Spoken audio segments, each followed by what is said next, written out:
प्यारे साथियों, आज हम बात करने वाले हैं पारादीव बंदरगाह के बारे में। किस बंदरगाह के बारे में? पारादीव बंदरगाह के बारे में। इसके बारे में हम डिटेल में आज बताएंगे। सबसे पहले आप चैनल पर नए हैं तो चैनल को लाइक शेयर एंड सब्सक्राइब जरूर कीजिएगा। चलिए इसके बारे में देखते हैं क्या कर रहा है। यहाँ पर दिया गया है कि पारादीव बंदरगाह, यहाँ पे मतलब पारादीव बंदरगाह दिया गया है। आपसे पूछ दिया कि यह किस राज्य में है स्थित, आपसे राज्य का नाम पूछ दिया। ये ओडिशा हो जाएगा। कहाँ पे? ओडिशा राज्य के जगत सिंहपुर जिले में स्थित है। कहाँ पर? जगत सिंहपुर जिले में स्थित है। तो आपसे पूछ दिया कि आपका जो राज्य है यानी कि पारादीव है, ओडिशा के किस जिले में स्थित है, तो आपका हो जाएगा जगत सिंहपुर जिले में। बात करते हैं अब इसके समुद्र की बात, तो ये हो जाएगा बंगाल की खाड़ी और महानदी के संगम पर स्थित है। कहाँ पर? जगत सिंहपुर जिले के बंगाल की खाड़ी और महानदी संगम पर स्थित है। संगम पर स्थित है, ध्यान दीजिएगा।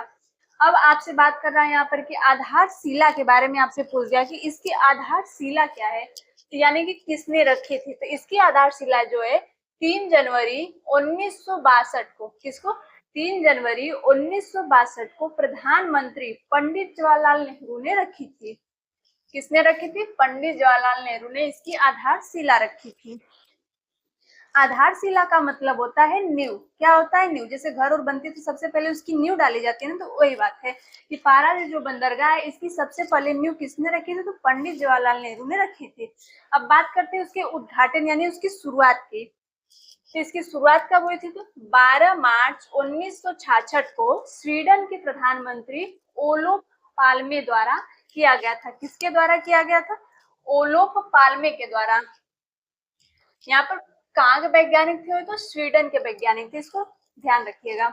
अब बात करते हैं यहाँ पर कि प्रमुख बंदरगाह का दर्जा इसे कब मिला। इसे प्रमुख बंदरगाह का दर्जा जो मिला था 18 अप्रैल 1966 को मिला था। कब? 18 अप्रैल 1966 को मिला था। यहाँ पर सन याद रखिएगा। इसकी आधारशिला आपसे पूछ दिया कब रखी गई है, तो 3 जनवरी 1962 को इसकी आधारशिला रखी गई है। और इसका उद्घाटन कब हुआ था? तो 12 मार्च 1966 को इसका उद्घाटन हुआ था। अब बात करते हैं कि यानी कि दर्जा कब मिला था, आपसे क्वेश्चन में पूछ दिया तो 18 अप्रैल 1966 को इसको दर्जा मिला था। यहाँ पर उसकी विशेषताएं दिया गया है। उसकी विशेषताएं में पहले उसकी प्राकृतिक की बात करते हैं। किसके? प्राकृतिक की। तो क्या दिया गया? इसे एक गहरे लेगून टाइप बेसिन के रूप में विकसित किया गया है। किसमें विकसित किया गया? गहरे लेगून टाइप बेसिन में। गहरे लेगून टाइप बेसिन का अर्थ होता है यानी कि समुद्रों में जो धूल मिट्टी के कण बालू रेत सब इकट्ठे हो जाते हैं उसको गहराई तक खोदना यानी कि उसको कम करना, ताकि जहाजें आसानी से आ जा सके।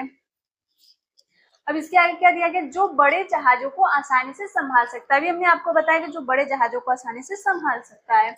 अब बात करते हैं कार्गो हैंडलिंग की।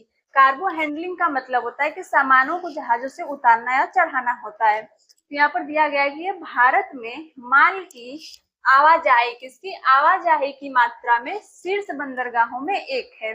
यह आपका जो बंदरगाह है बहुत ही गहरा और प्राकृतिक बंदरगाह है। कौन सा? गहरा बंदरगाह है। अब बात करते हैं आयात और निर्यात के बारे में, इंपोर्ट यानी एक्सपोर्ट के बारे में। तो यहाँ पर क्या दिया गया? आयात इसका कच्चा तेल, पेट्रोलियम, उर्वरक और उर्वरक का कच्चा माल, ये सब आपके आयात में आ जाएंगे। अब बात करते हैं निर्यात के बारे में। तो निर्यात क्या क्या होता है? लौह, कोयला, एल्यूमिनियम और स्टील उत्पादक, तो ये सब आपके आयात और निर्यात में आ जाएंगे। आई होप आपको सारे अच्छे से समझ में आ गए होंगे। वीडियो अच्छी लगी हो तो वीडियो को लाइक शेयर, चैनल पर पहली बार तो सब्सक्राइब जरूर कीजिएगा। आप लोग कमेंट नहीं करते हैं। ये क्वेश्चन आपके लिए बहुत ही इंपॉर्टेंट है, सभी कंपटीशन एग्जाम में पूछा जाता है, तो इसलिए आप लोग चैनल को सब्सक्राइब जरूर कर लीजिएगा। इसके बारे में कोई भी जानकारी आपको सबसे पहले मिल जाएगी।